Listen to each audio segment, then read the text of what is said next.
अगर ये 5 गहने शादीशुदा महिला पहनती है तो उसके घर आती है दरिद्रता और पति हो जाता है कंगाल। भूल कर भी ये गलती शादीशुदा महिला ना करे। दोस्तों, महिलाओं के लिए श्रृंगार करना बहुत ही जरूरी होता है और हर महिलाओं को ये अच्छा भी लगता है, जिसके लिए स्त्रियां कई चीजों का प्रयोग करती हैं, जिसमें गहने सबसे महत्वपूर्ण भूमिका निभाते हैं। लेकिन दोस्तों, कुछ गहने ऐसे भी होते हैं जिन्हें महिलाओं को विवाह के बाद भूलकर भी नहीं पहनना चाहिए, वरना उसके पति को अनेक दुख और कष्ट उठाने पड़ते हैं, यहाँ तक कि पति की मृत्यु होने की भी संभावनाएं रहती हैं। इसी के साथ कुछ ऐसी गलतियां हैं जो महिलाएं आमतौर पर करती हैं, जो कि उनके घर के बर्बादी का कारण बनता है। इसलिए वीडियो को अंत तक जरूर देखना। शास्त्रों और पुराणों में ऐसा बताया गया है कि महिलाओं के साथ श्रृंगार करने से उसके पति के भाग्य में वृद्धि होती है।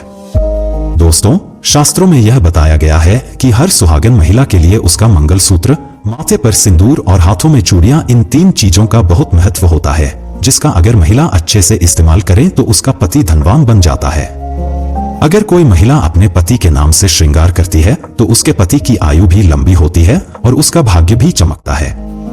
लेकिन अगर वह अपने श्रृंगार में कुछ ऐसे गहने पहन लेती है जिसे वास्तु और पुराणों के अनुसार बिल्कुल भी शुभ नहीं माना जाता, तो उसके पति का भाग्य खराब हो जाता है।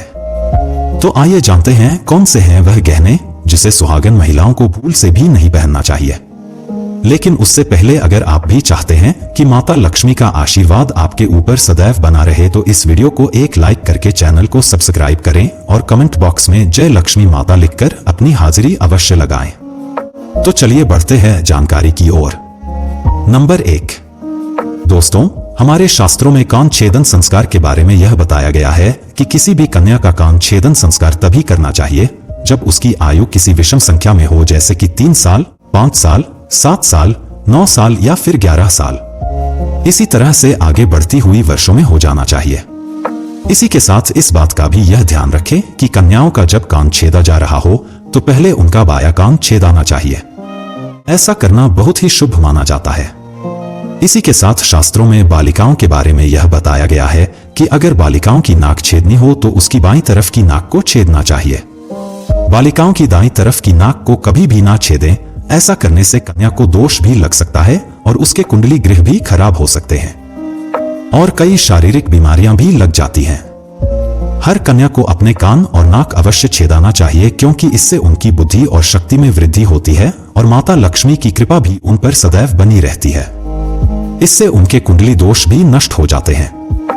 दोस्तों, अब आइए जानते हैं कि स्त्रियों और कन्याओं को कान में कौन से कुंडल बिल्कुल भी नहीं पहनने चाहिए, जिससे उन्हें बहुत बड़ा पाप लगता है।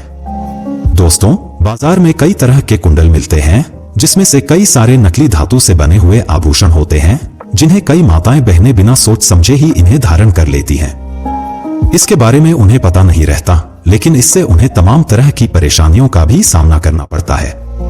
इसलिए वास्तुशास्त्र में बताया गया है कि अगर आपको नई नई कुंडल धारण करने का शौक है तो आप उसे कुछ समय के लिए पहन सकते हैं, लेकिन नकली धातु को ज्यादा समय के लिए अपने कान या फिर नाक में धारण करके ना रखें। अगर आपको लंबे समय के लिए कोई कुंडल पहनना है तो आपको चांदी या फिर सोने का ही प्रयोग करना है। अगर आप अपनी कान या फिर नाक में किसी और धातु का कुंडल पहनते हैं तो आपको इसके प्रयोग से कई सारी परेशानियों का भी सामना करना पड़ सकता है और आपके भाग्य के बिगड़ने की भी संभावनाएं रहती हैं और आपके ऊपर कई तरह के ग्रह दोष भी लगा सकते हैं। अगर विवाहित महिलाएं किसी भी नकली धातु का कुंडल धारण करती हैं तो उनके पति के भाग्य और किस्मत पर गहरा प्रभाव देखने को मिलता है। उनको गंभीर बीमारी भी जकड़ लेती है। इसी के साथ आपको यह भी बता दें कि किसी भी कन्या या फिर महिला को कभी भी अपने कान और नाक के छेद को खाली नहीं छोड़ना चाहिए। अगर आपके पास कुंडल नहीं है तो आपको नीम के पेड़ की छोटी सी डंडी को कान या फिर नाक में डालिए, लेकिन इसे कभी भी खाली ना छोड़े।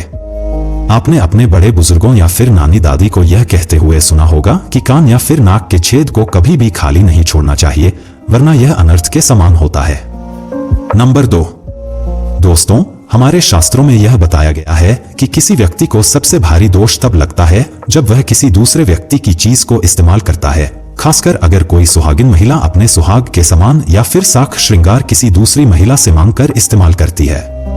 जैसे कि किसी और महिला से मांगी हुई कान की बाली अपने कानों में डालती है, तो यह एक घोर पाप होता है और इससे उसका वैवाहिक जीवन खराब भी हो सकता है और कई दोष आपके ऊपर लग सकते हैं। ऐसे में आपको मंगलसूत्र भी किसी और का इस्तेमाल नहीं करना चाहिए, नहीं तो आपको आपके दाम्पत्य जीवन में बहुत बुरे प्रभाव देखने को मिल सकते हैं। खास करके अगर आप किसी और महिला से मांगकर सिंदूर, चूड़ी या फिर कान की बालियां पहनती हैं, तो आप सावधान हो जाएं और आप भी किसी से यह चीज ना लें और ना ही अपने श्रृंगार की चीज किसी और को दें।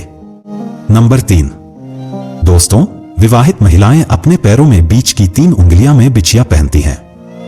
दोस्तों, महिलाएं बिछिया सिर्फ साख श्रृंगार के लिए ही नहीं पहनती हैं, बल्कि शास्त्रों में यह बताया गया कि बिछिया पहनने से पति और पत्नी के बीच प्रेम में वृद्धि होती है और उनके रिश्तों में हमेशा मिठास बनी रहती है।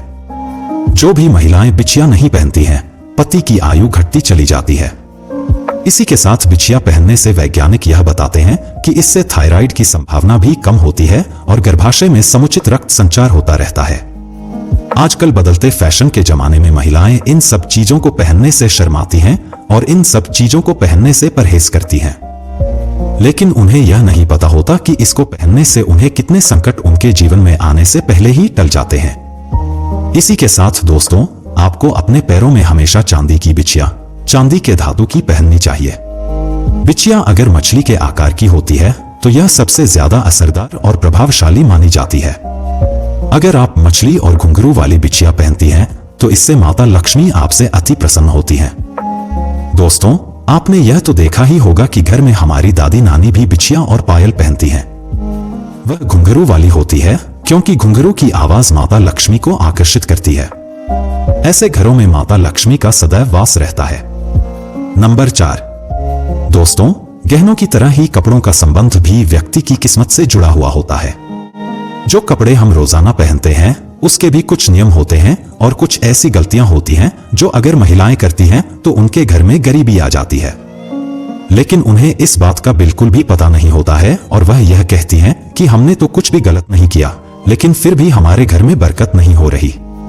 दोस्तों, किसी व्यक्ति के व्यक्तित्व में उसके कपड़ों का भी एक बहुत ही अहम किरदार होता है। वस्त्र न सिर्फ तन को ढकते हैं, बल्कि उसमें हमारे चरित्र, व्यवहार, आत्मविश्वास भी झलकती है। दोस्तों, एक व्यक्ति की पहचान उसके कपड़ों से होती है और उसका वर्तमान द्वार कैसा चल रहा है, यह भी उसके कपड़ों को देखकर पता लगाया जा सकता है।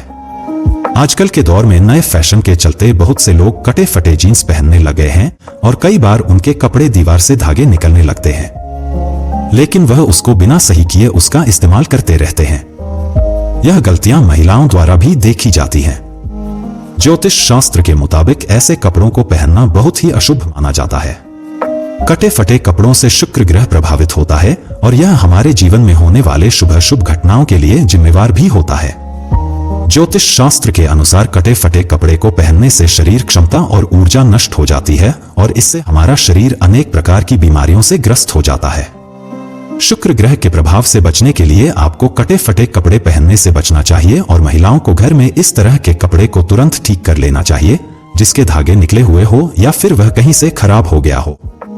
इसी के साथ अगर आपके कपड़े बहुत ज्यादा पुराने हो गए हैं तो उसे पहनना बंद कर दीजिए और उसे अपने घर से बाहर कर दें। फटे पुराने कपड़े पहनने से आपका आत्मविश्वास घटता है और दरिद्रता आपका पीछा कभी नहीं छोड़ती। इसके अलावा दोस्तों, एक बात का अवश्य ही ध्यान रखें कि कभी भी आपको शनिवार के दिन नए कपड़े खरीद कर नहीं लाने हैं और रात्रि के समय नए कपड़ों को कभी भी घर से बाहर ना छोड़े, वरना इसमें नकारात्मक ऊर्जा का वास हो जाता है जो कि आपके पहनने पर आपके जीवन के ऊपर बहुत बुरा प्रभाव डालेगा। दोस्तों, यह तमाम जानकारी जन रुचि को ध्यान में रखकर दी जा रही है। वास्तुशास्त्र के उपाय को अपनी आस्था और विश्वास पर आजमाइए। वीडियो का उद्देश्य मात्र आपको बेहतर सलाह देना है। इस संदर्भ में हम किसी भी प्रकार का दावा नहीं करते। एक बार कमेंट बॉक्स में जय माता लक्ष्मी लिखकर अपनी हाजिरी लगाना ना भूलें, ताकि माता का आशीर्वाद आप पे बना रहे।